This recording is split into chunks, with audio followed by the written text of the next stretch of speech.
Medical physical fit उनका exam लिया जाए, DOD वापस ले जाए और एच से 2 साल दिया जाए। मोदी मुर्दाबाद, मुर्दाबाद, मुर्दाबाद। DOD वापस लो, वापस लो, वापस लो। एग्जाम कराओ, एग्जाम कराओ, एग्जाम कराओ, एग्जाम कराओ। मोदी मुर्दाबाद, मुर्दाबाद, मुर्दाबाद। देश के अंदर मच गया बवाल। बहुत ज्यादा स्थिति है।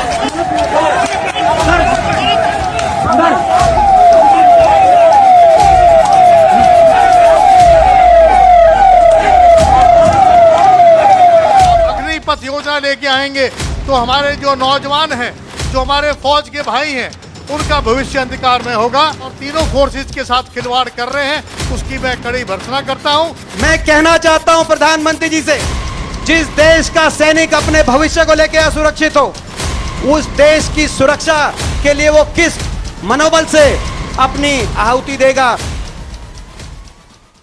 देश के अंदर मच गया बवाल। जैसे ही अग्निपथ योजना देश के अंदर लागू होती है, जी हाँ, उसके आते ही देश के अंदर भूकंप आ जाता है, बवाल मच जाता है। नमस्कार, मैं रविंदर सरपंच और आप देख रहे हैं संसार क्रांति। इस समय हम आपको अपडेट दे रहे हैं कि किस प्रकार से जो 14 जून को जो राजनाथ कोविंद रक्षा मंत्री हैं, उनके द्वारा एक योजना लेकर आई जाती है। केंद्र सरकार के द्वारा एक योजना देश में लागू की जाती है, जिसके चलते देश के अंदर एक बवाल आ जाता है, भूकंप आ जाता है। युवाओं का जो जीवन है कहीं ना कहीं जो जिंदगी और मौत के बीच झूलता नजर आता है। हम आपको बता दें कि देश के काफ़ी जिलों और राज्यों के अंदर बवाल मचा हुआ है। यूपी के अंदर युवा जो है सड़कों पर आ जाते हैं, बिहार के अंदर सड़कों पर आ जाते हैं, और हम आपको बता दें कि हरियाणा के अंदर भी, जी हाँ, वकील भी सड़कों पर आ जाते हैं। अग्निपथ योजना के चलते वकील भी सड़कों पर आते हैं और जो नौजवान हैं वो सुसाइड भी कर लेते हैं, जहर खा लेते हैं, फांसी लगा लेते हैं। जी हाँ, जो ये योजना आती है ये कहीं ना कहीं युवाओं के लिए एक घलघोटू योजना साबित हो रही है। उनके जीवन के साथ समझौता कहीं ना कहीं किया जा रहा है। और हम आपको बता दें कि इस समय जो स्टेडियम आप देख पा रहे हैं, इस स्टेडियमों में जो स्टूडेंट है, जो नौजवान हैं, वो अपनी प्रैक्टिस किया करते थे, अपना जो पसीना बहाकर एक सपना संजोते थे कि वो देश के लिए कुछ करेंगे, फौज में जाकर इस देश का नाम रोशन करेंगे, भारत माता के लिए कुछ करेंगे। लेकिन कहीं ना कहीं उनके जीवन के साथ अब समझौता हो रहा है, क्योंकि जो योजना लेकर आई जाती है, हम आपको बता दें कि उस योजना के अंदर 20 साल के नौजवानों को 4 साल के लिए सेना में भर्ती किया जाएगा और उसके बाद उनका रिटायरमेंट हो जाएगा। लेकिन हमारा प्रशासन से भी सवाल है, युवाओं से भी सवाल है कि जैसे ही जो 4 साल होंगे उन के अंदर उनको हथियार चलाना सिखाया जाएगा, तो उसके बाद वो नौजवान क्या करेंगे? क्या वो कोई दिहाड़ी मजदूरी करेंगे या फिर वो आतंकवादी बनेंगे? इसका सवाल आपके पास होगा। हम इसके बारे में कुछ नहीं जानते, इससे बेहतर आप समझ सकते हैं, प्रशासन समझ सकता है, नौजवान समझ सकता है। लेकिन हम आपको बता दें कि जो कांग्रेस पार्टी है, इस योजना के चलते उसमें भी एक हलचल होती है, उसमें भी हड़कंप मच जाता है कि देश के युवाओं के साथ किस प्रकार से समझौता हो रहा है, उनके जीवन के साथ खिलवाड़ हो रहा है। और वो क्या कुछ कहते हैं आप भी सुनिए और हम भी सुनते हैं। देखते रहिए और वीडियो को ज्यादा से ज्यादा वीडियो को शेयर करें। पानी देते हमारे देश के सैनिक जब दुश्मनों से लड़ते हैं तो वो देश की भी रक्षा करते हैं, लेकिन साथ साथ में अपने यूनिट के साथियों के साथ जो नाम, नमक और निशान, ये 3 चीजें उसके यूनिट उनको देता है, उसके लिए अपनी जान की कुर्बानी देते हैं।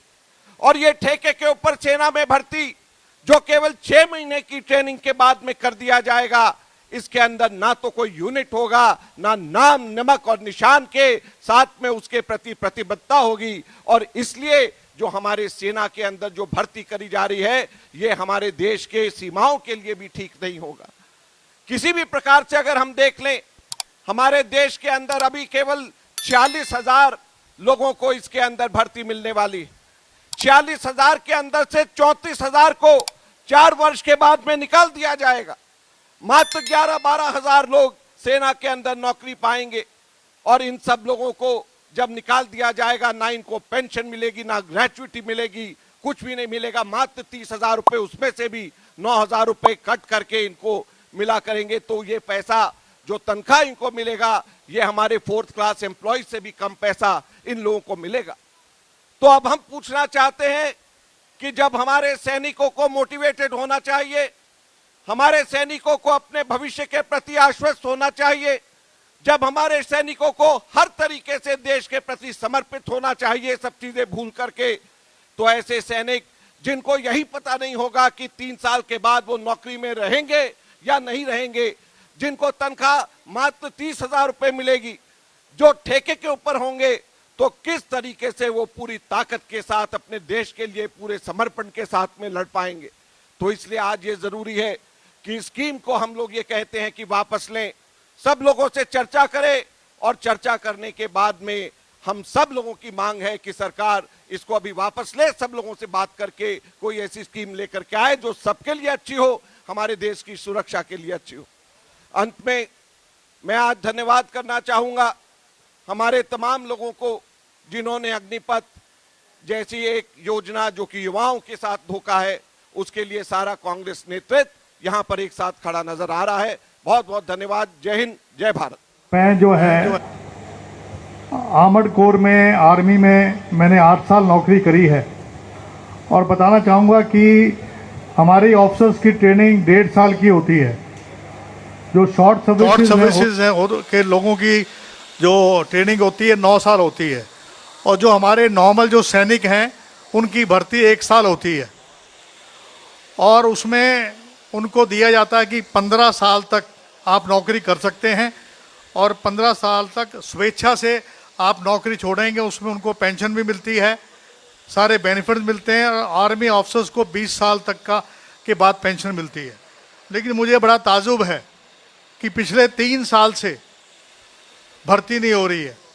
हमारे नौजवान धक्के खाते फिर रहे हैं, एकेडमी वाले उनको जगह जगह ट्रेनिंग दे रहे हैं, उनसे पैसे ले रहे हैं, उनके माँ बाप अपना पेट काट कर उनको ट्रेनिंग दिलवा रहे हैं। उनको जो है एकेडमी में कितना पैसा लोग लेते हैं आपको मालूम है। लेकिन मैं आज के दिन तीनों आर्म्स के अंदर करीबन 2 लाख वैकेंसीज खाली पड़ी हुई हैं, और उसके लिए सरकार ने जो ये स्कीम निकाली है अग्निपथ, इसमें मात्र केवल 4 साल के लिए लेने की बात है, जिसमें से 6 महीने इनको ट्रेनिंग में लग जाएंगे, केवल 3.5 साल रहेंगे। जब 3.5 साल रहेंगे, आप उनको बॉर्डर पे भी भेजेंगे। आप उनको कहाँ भेजते हैं? जो हमारी सीक्रेट इंस्टॉलेशन है, एयरफील्ड्स हैं, हमारे एम्यूनिशन डिपोज हैं, हमारे जितने भी हमारी जो बॉर्डर्स की जितनी भी सिक्योरिटी है, वहाँ पर उनको पोस्टिंग करेंगे, और 4 साल के बाद आप कह देंगे कि 25% आप रखेंगे, बाकियों को घर भेज देंगे। ना उनको कोई मेडिकल फैसिलिटी मिलेगी, ना उनको कोई हेल्थ की फैसिलिटी मिलेगी। कहने का मकसद ये कि जो हमारा जवान है उसका जो भविष्य वो अंधकारमय है। जो व्यक्ति फौज में, हमारे यहाँ हरियाणा में, पंजाब में जो फौज में व्यक्ति जाता है वो देश सेवा के लिए जाता है, और वो इस मातृभूमि के ऊपर अपनी हथेली पर जान लेके जाता है, और वो समझता है कि उसका जो भविष्य है वो जो है, इनका मकसद था देने का 1 रैंक 1 पेंशन। अब 9 रैंक 9 पेंशन, यानी कोई भी 4 साल में ना उनको कोई रैंक मिलेगा, ना उनको कोई पेंशन मिलेगी, ना उनको हेल्थ के लिए कोई चीज़ मिलेगा।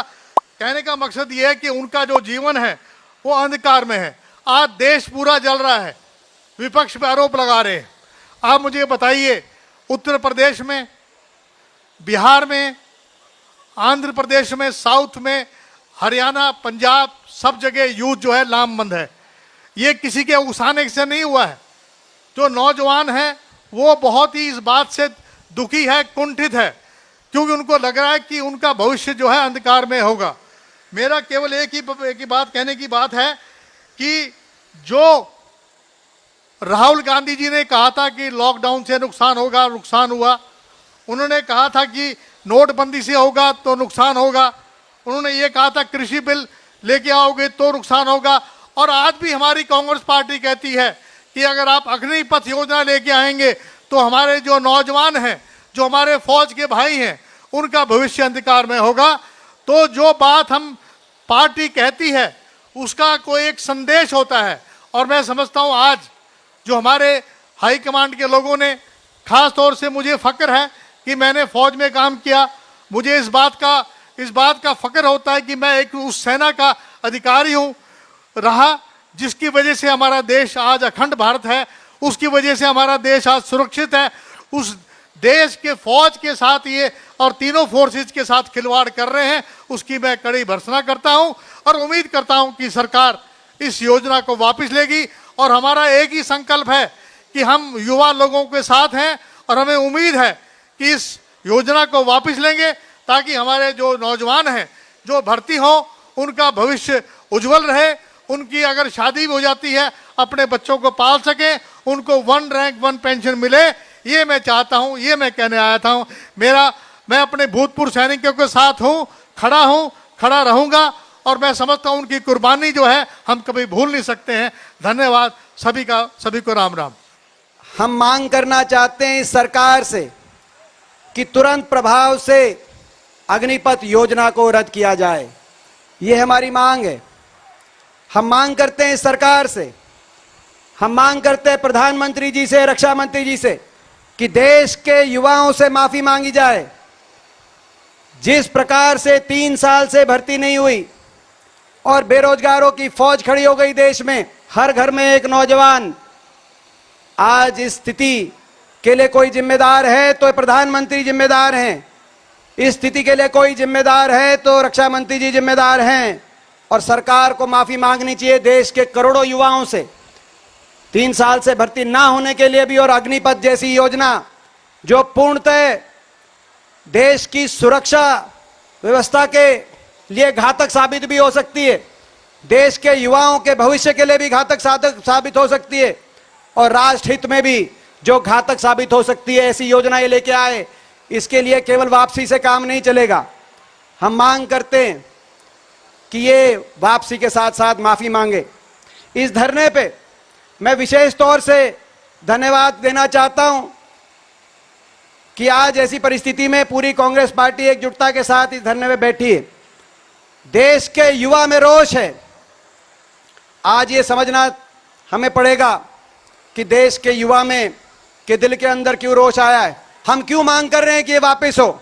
क्योंकि हमारा मानना ये योजना ना तो राष्ट्र सुरक्षा हित में, ना राष्ट्र हित में है और ना ही देश के युवाओं के भविष्य के हित में है। जो देश चारों तरफ से दुश्मनों से घिरा हो, चीन और पाकिस्तान सरीखे दुश्मनों से, क्या जरूरत थी इस योजना की। और जिस देश की फौज की साख दुनिया में हो, मैं पूछना चाहता हूं प्रधानमंत्री जी से, आज दुनिया के अंदर अगर सबसे बेहतरीन फौज मानी गई है, दुनिया के अंदर अगर एक फौज का नाम है, शान है, पहचान है तो हिंदुस्तान की फौज। उसमें क्या कमी आपको मिली, आपने क्या सोचा कि योजना लेके आप आए। 4 साल आपने कहा कि भाई 4 साल में छुट्टी कर देंगे। मैं बताना चाहता हूं इनको फौज की जानकारी नहीं, मैं हरियाणा प्रदेश से आता हूं। आज देश का हर 10वां सैनिक हरियाणा से है। कोई परिवार ऐसा नहीं हरियाणा में जिसने बलिदान ना दिया हो, जिस परिवार से देश की फौज में कोई ना हो। मैं इनकी जानकारी में लाना चाहता हूं। ये योजना केवल देश सुरक्षा के हित में ही नहीं, ये उन नौजवानों की भावना का भी अपमान है। जो नौजवान सुबह उठता है 3 और 4 बजे, मिडिल क्लास का नौजवान, गरीब का नौजवान, किसान का नौजवान, गांव का नौजवान जहां अच्छे स्कूल नहीं है, इंग्लिश मीडियम, वो सपना देखता है सुरक्षित रोजगार का सपना देखता है, देश के समर्पित भाव से देश के लिए कुछ करने का सपना देखता है। और उसके पास एक रास्ता मिलता है, एक रास्ता दिखता है कि फौज में जाऊंगा, फौजी बनूंगा। अग्निवीर बनने का सपना नहीं देखता, फौजी बनने का सपना देखता है। सुबह उठता है 3 और 4 बजे, ग्राउंड में जाता है, प्रैक्टिस करता है, शारीरिक रूप से अपने आप को तैयार करता है। क्योंकि क्षमता की कमी नहीं है हमारे गांव में, क्षमता की कमी नहीं है उस मिडिल क्लास में, उस किसान गरीब के बच्चे में, वो तैयारी करता है। आज आपने उसकी भावना का भी अपमान किया, बहुत बड़ा अपमान। आज आपने उसके भविष्य को असुरक्षित कैसे किया मैं बताता हूं। पहला साल ट्रेनिंग में जाता है, किसी भी आप फौजी से पूछो, दूसरे तीसरे साल में वो अपनी रेजिमेंट के अंदर मिश्रित होता है, टैक्टिकल ट्रेनिंग बोलते हैं, रेजिमेंट के हिसाब से टैक्टिकल मिशन में मेरा जाता है। तीसरे साल के बाद किसी भी फौजी से आप पूछो, संपूर्ण सैनिक, संपूर्ण फौजी देश को मिलता है। और यहां क्या होगा, तीसरे साल के बाद चौथा साल, चौथे साल में वो सोचेगा आगे क्या करूंगा।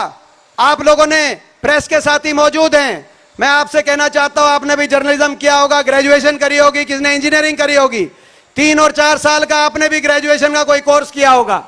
आखिरी साल आप ये सोचते होगे, सबको भविष्य की चिंता हो जाती है कि अगले साल क्या करेंगे।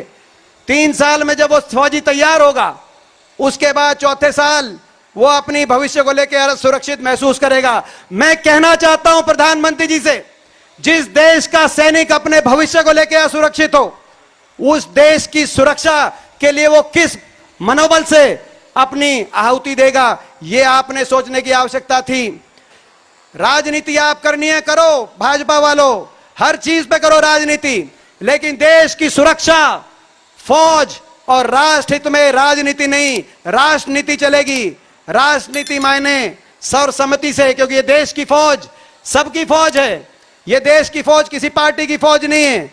इस देश की फौज में सभी विचारधाराओं के लोग हैं, सभी राजनीतिक विचारधाराओं के लोग हैं, सभी धर्म के लोग हैं, सभी जाति के लोग हैं, सभी भाषा के लोग हैं, सभी भूषा के लोग हैं, सब मिलकर देश के लिए कुर्बानी देते हैं। आज आपने उस देश की फौज में के लिए पे भी राजनीति करने का, और राजनीति क्यों, किस तरीके से 2 करोड़ रोजगार का इनका जो वायदा फेल हो गया, उस 2 करोड़ रोजगार के वायदे से लोगों का ध्यान भटकाने के लिए 10 लाख का शगुफा छोड़ दिया, और 10 लाख का नकली 10 लाख के सपने दिखाने की बजाय आप असली 2 लाख, मैं अपनी बात समाप्त करते हुए बताना चाहता हूं, 2 लाख वैकेंसी हैं आज फौज में, 2 लाख असली रोजगार आप शुरू करें। मैंने प्रश्न पूछा था संसद में, जिसके जवाब में रक्षा मंत्री जी ने कहा था 28 मार्च इसी साल को, तब यह मुद्दा पूरे देश में आया।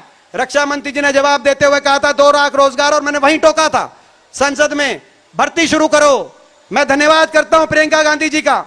देश में अगर सबसे पहले भर्ती शुरू हो, यह अगर किसी ने चिट्ठी लिखकर और इस बात का आवाज उठाने का काम किया, जब 3 साल से देश का युवा अपने सपनों को टूटते देख के चिंतित था, उस समय प्रियंका गांधी जी ने चिट्ठी लिखी, उन्होंने अनुरोध किया, बार बार हमने इनको चेताया भर्ती शुरू करो, लेकिन इन्होंने हमारी ना मानी। और अभी भी मैं एक चेतावनी देके अपनी बात समाप्त करता हूं, जब किसान के ऊपर आपने 3 कृषि कानून लाए, हमने चेतावनी दी थी वापस ले लो। ये वे लोग हैं, ये पीछे हटने वाले नहीं हैं, ये वो लोग हैं जो दुश्मन की गोलियां, दुश्मन के गोलों के आगे भी पीछे नहीं हटते। आप वापस ले लो अपने कानून, एक ना एक दिन लेने पड़ेंगे। 700 किसानों की जान कुर्बान हो गई, 700 घरों के चिराग बुझ गए, उसके बाद आपको किसान कानून लेने पड़े वापस, देश से क्षमा याचना करनी पड़ी। आज भी हम चेतावनी देते हैं, ये वो देश है जहां कोने कोने में जय जवान जय किसान का नारा गूंजता है। ये वो देश है जहां आप युवाओं के, किसानों के सपनों को यूं नहीं तोड़ सकते, हम नहीं तोड़ने देंगे।